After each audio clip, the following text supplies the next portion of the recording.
राज्य में टीआरएस सरकार और केसीआर के हुक्म में जो 2015 में रिक्रूटमेंट हुआ था, शातवाहना यूनिवर्सिटी में असिस्टेंट प्रोफेसर का रिक्रूटमेंट में मिसअप्रोप्रिएशंस हुए। इसके वास्ते आरटीआई एप्लीकेशन कांग्रेस पार्टी डाले थे। वो आरटीआई एप्लीकेशन साथ में लेके आज प्रेस मीट कर रहे हैं।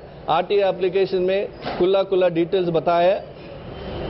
इकोनॉमिक्स डिपार्टमेंट है, तीनों को रिक्रूट करे तो दोनों को क्वालिफिकेशन ही नहीं है, और commerce and business management department में तीनों को रिक्रूट करे तो दोनों को क्वालिफिकेशन ही नहीं है, और उर्दू डिपार्टमेंट में एक को रिक्रूट करे तो वो एक को भी क्वालिफिकेशन नहीं है। पूरा 6-7 असिस्टेंट प्रोफेसर रिक्रूटमेंट हुआ था, उसमें 5 लोगों को प्रॉपर क्वालिफिकेशन नहीं है। ये बहुत बड़ा स्कैम है। 20 से 30 लाख तक मिसअप्रोप्रिएशन हुआ है एक पोस्ट में।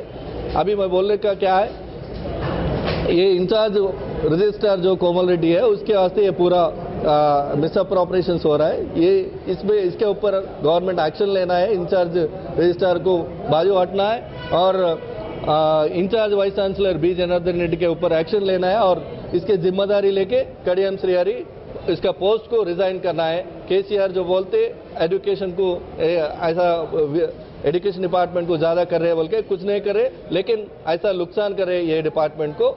इसीलिए हम डिमांड कर रहे हैं इसमें एक्शन लेना है। सीआईडी इंक्वायरी डाले तो पूरा खुला फैक्ट्स पब्लिक को हो जाएगा।